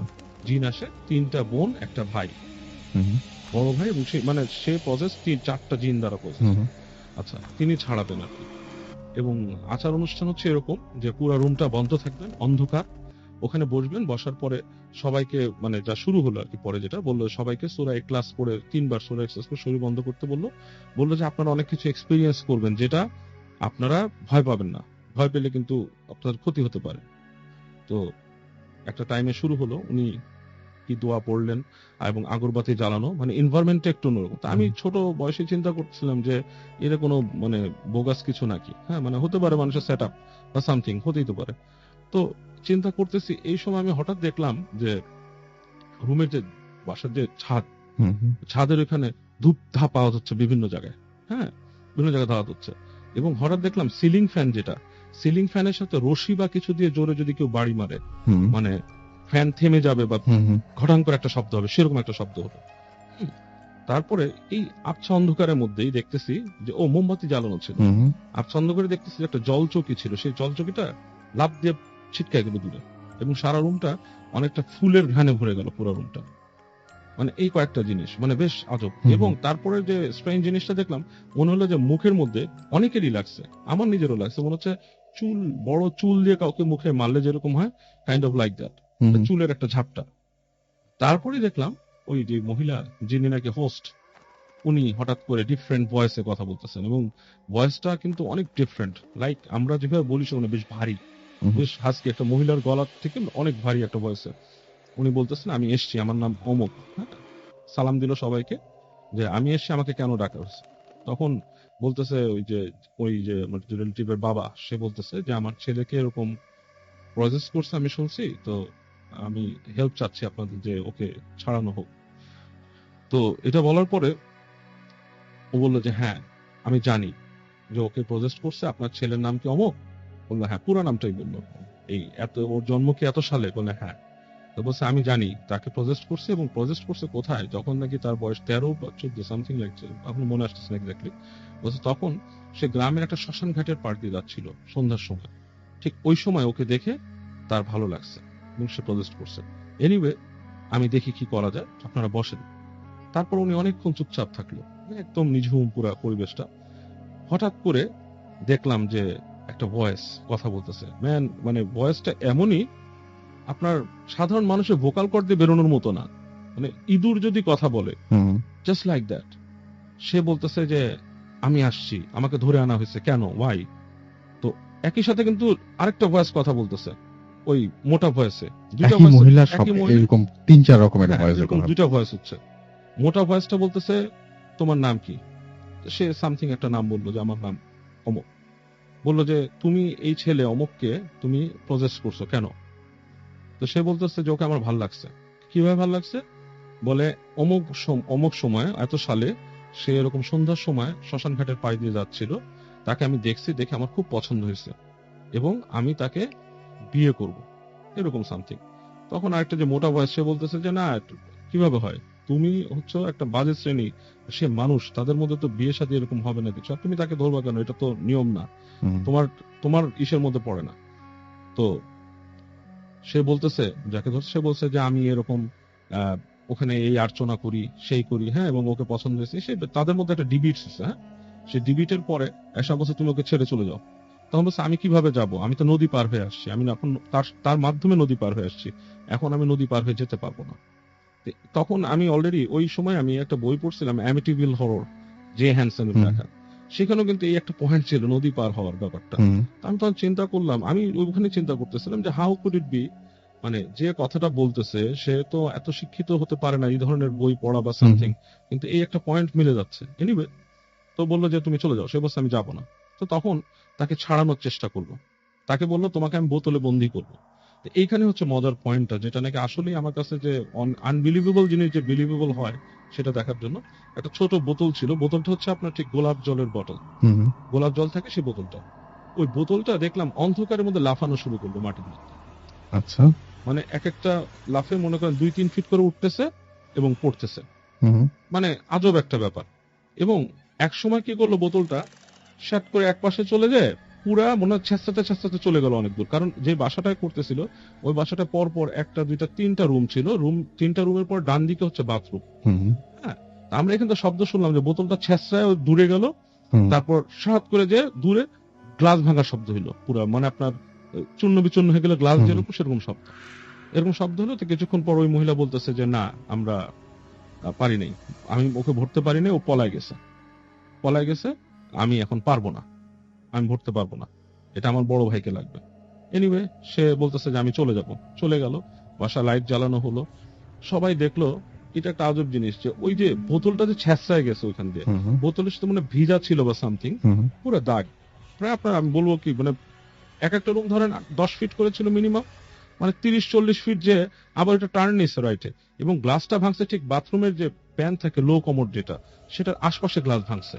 How could it be possible? এটা মানে আজব ব্যাপার। তো ওই এক্সারসাইজে কিছু হয়নি ওই দিন। নেক্সট এর দিন এরকম আরেকটা এক্সারসাইজে ওকে ছাড়ানোর জন্য ওই দিন আমি গেছি। যাওয়ার পর ওই ওই রিচুয়াল তো হলোই আর কি, আসলো জিন আসলো, আসার পর এবার বলতেছে যে ওকে বোতলে ভরবে।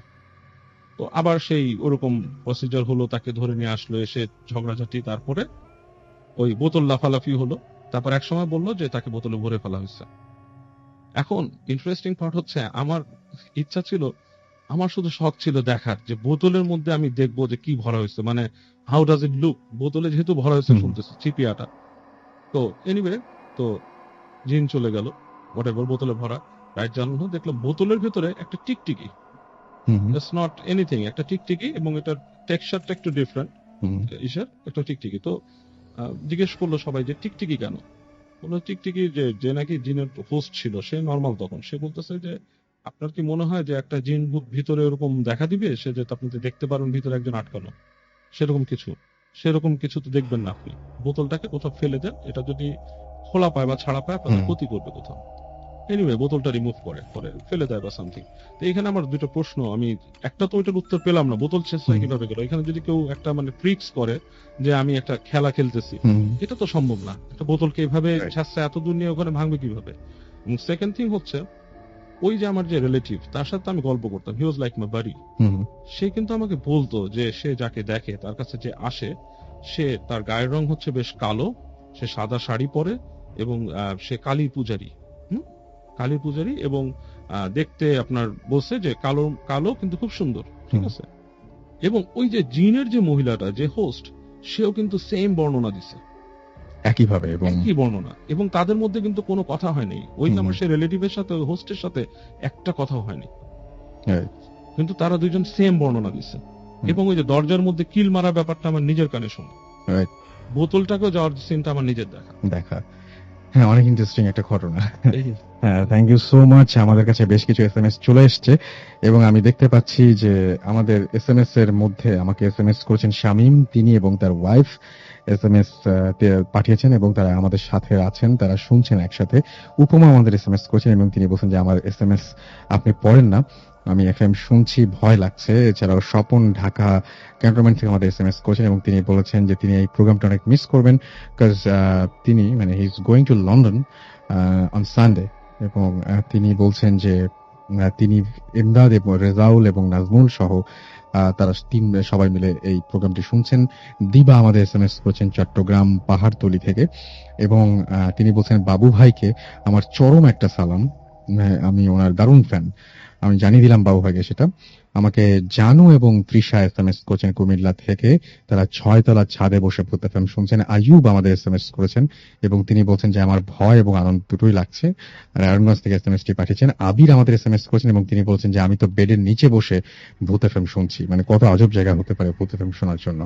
এছাড়াও কান্তা আমাদের লিখেছেন আদাবর থেকে যে অনেক ভয় পাচ্ছি ভাই, মনে হচ্ছে আশেপাশে কেউ আছে। আচ্ছা, সত্যিই মানে এত রাত্রে যদি হঠাৎ করে আপনার ঘুম ভাঙে এবং আপনি হঠাৎ করে দেখেন যে ঘর থেকে কোনো একটা অপরিচিত মানুষ, সেটা পুরুষ বা মহিলা যাই হোক না কেন, একটা মানুষ বেরিয়ে গেল, বা আপনি বাথরুমে গিয়ে একটা অপরিচিত মানুষকে আবিষ্কার করেন, কি করবেন সেই মুহূর্তে? আমার মাঝে মাঝে আমার এই চিন্তাটা হয় কিন্তু, যে হুট করে যদি এরকম কিছু দেখে ফেলি তাহলে কি করব। যাই হোক, আমরা একটা ছোট্ট বিরতি নিব এবং ছোট্ট বিরতির পরে আবারও ফিরে আসছি। সো স্টে টিউনড রেডিও ফুর্তি এন্ড ডোন্ট স্টপ দ্য ফুর্তি। This track was downloaded from FusionBD.com.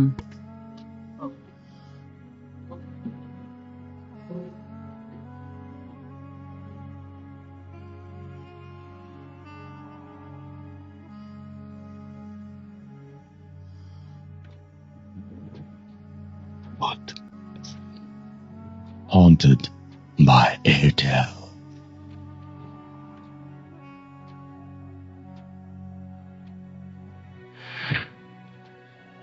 শুনছেন সবসময় রেডিও ফুর্তি, চলছে ভূত এফএম হন্টেড বাই এয়ারটেল এবং আমরা একটার পর একটা দারুণ দারুণ সব ঘটনা শুনছি, পাচ্ছি আপনাদের অসংখ্য এসএমএস। যারা এসএমএস এখনো পাঠাতে যাচ্ছেন তাদেরকে আরো একবার নিয়মটি বলে দেই। মোবাইলের মেসেজ অপশনে গিয়ে টাইপ করুন SHOUT শাউট স্পেস আপনার নাম স্পেস আপনার মেসেজ, পাঠিয়ে দিন 9840 নাম্বারে। শীত তো পড়েই গেল এবং শীতের রাতেই জমে ভূত এফএম।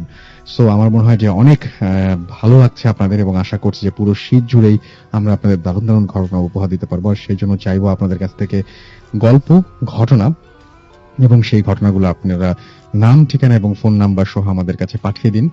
এবং আমাদের অ্যাড্রেসটি নিশ্চয়ই আপনাদের জানা আছে, তারপরে বলি ভূত FM @radiofurti.fm, which is BHOOTFM RADIOFOORTI.FM।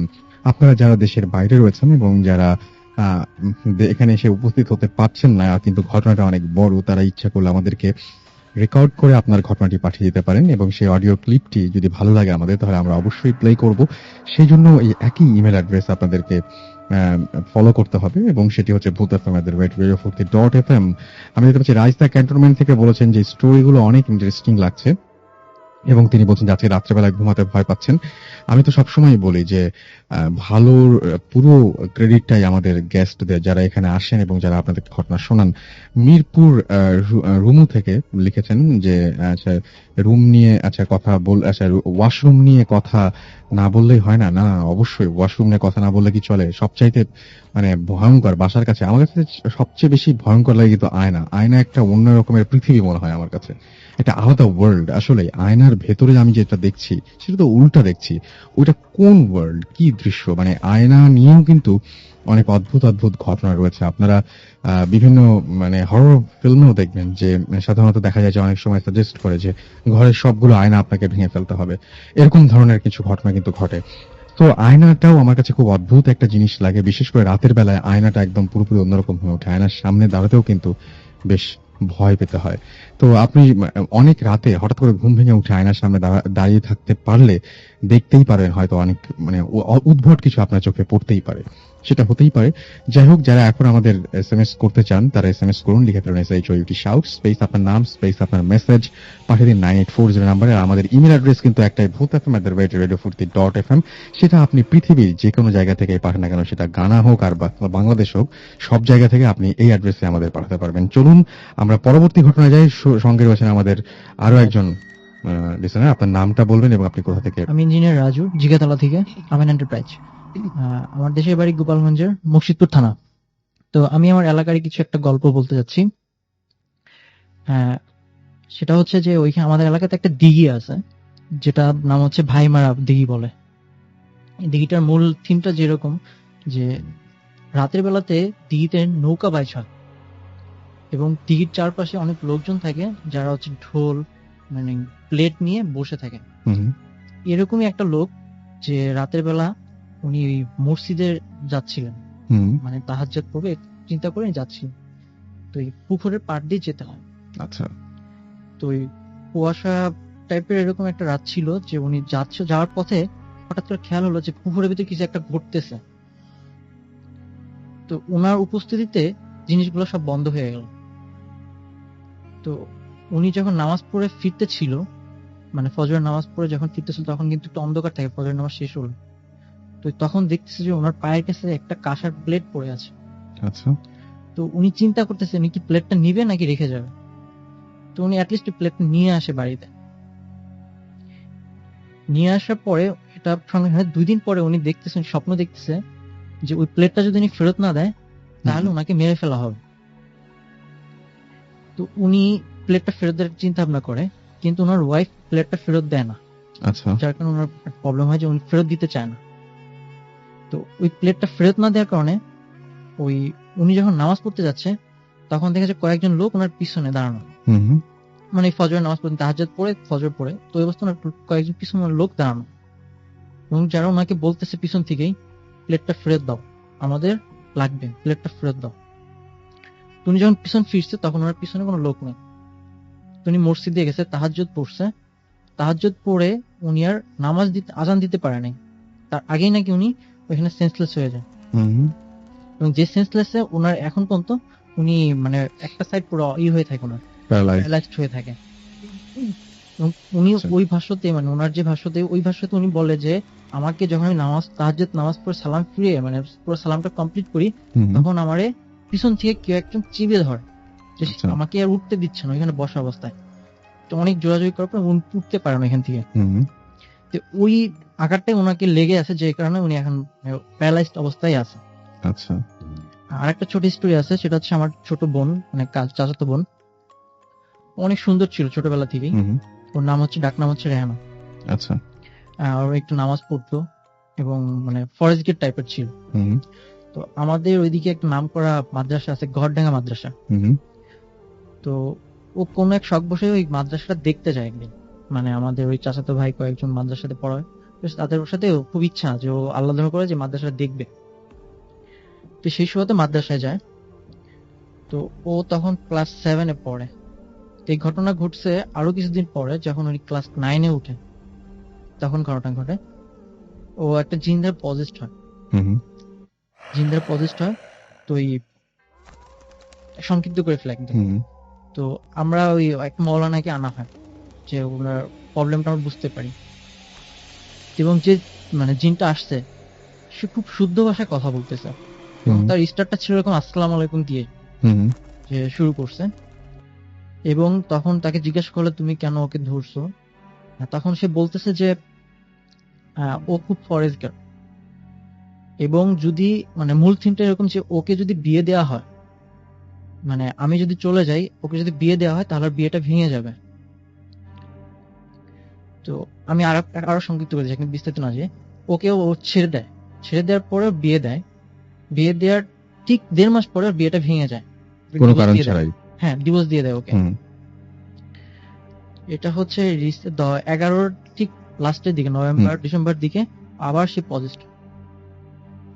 তখন আবার ওকে আমরা সেই হুজুরের মাধ্যমে ওকে আবার মানে আনা হয়। তখন বলে যে ওকে বিয়ে দেন। তো বলতে তুমি ছাড়বা না, বলে আমি ছেড়ে দিলে ওর জীবন অনেক ক্ষতি হবে, হুম। ওর একটা বাচ্চা হবে, ওই বাচ্চাটা যতদিন পর্যন্ত আমার মাদ্রাসায় এসে পড়াশোনা না করবে ততদিন পর্যন্ত ওর জীবনে কোনো বিপদ কাটবে না। যদি আমাকে ছেড়ে যাই তাহলে ওর জীবনে কন্টিনিউয়াস বিপদ থাকবে, আমি থাকবো, ওর কোনো ক্ষতি করব না, আমার দ্বারা কোনো ক্ষতি হবে না। পছন্দ দাঁড়িয়ে যাচ্ছে জিনিসটাতে। তো ও মানে এখন ওর একটা মানে আমার সঙ্গে ওর একটা বেবি হয়েছে এখন, এবং প্রতিদিন রাত্রেই আমাদের ওই বাড়িতে একটা কোরআন তেলাওয়াতের শব্দ আসে গভীর রাত্রে। এবং এইবার ঈদে যে আমি আমার যে ফ্লোরটাতে থাকি, আমি রুমটাতে থাকি, পাশের রুমেই হচ্ছে আমার চাচার বাড়িটা, এবং ওর রুমটা ওইখানেই, ওর বেবিটা নিয়ে ওইখানেই থাকে। তো বাড়িতে নর্মাল ওর সাথে কথাবার্তা হয়েছে। তো আমি অনেক রাত মধ্যে টিভি দেখি, আমার একটা অভ্যাস, রাত 2টা 3টার আগে আমার ঘুম হয় না ফ্রিতে, মানে অফ ডে থাকলে। তো ওই আমি একটু কোরআন শরীফ শুনতে পাচ্ছি, তাই মনে করছি যে আমাদের বাড়িতে যেহেতু মানে বাচ্চা আছে বা থাকতে শব্দ হতে পারে, ঈদের সময় অনেক কথাবার্তা হতেই পারে। তো আরো যখন ক্লিয়ার হয় তখন সেই কোরআনের শব্দ। তো আমি উঠে পুরো আমাদের বাড়িটা মানে আমার ঘরটা পুরো এল সিস্টেমের, অনেক বড়, যে একটা পুরো আমাদের ঘরটা রাউন্ড দিতে প্রায় 3 মিনিট লাগে। আমি পুরো ঘরটাই মুভ করি যে কোথাও কোন লোকজন আছে কিনা বা চোর এরকম আছে কিনা। কিন্তু না, জিনিসটা ওরকম না, ডিফারেন্ট টাইপের একটা সাউন্ড, এবং সেটা কোরআন তেলাওয়াতের পুরো স্পষ্ট আমি বুঝতে পারতেছি। তো আমি এমনি খুব ভয় পাই, আমি একা থাকতে প্রচন্ড রকম ভয় পাই, জিনিসটা আরো বেশি ভয় লাগতেছে আমার।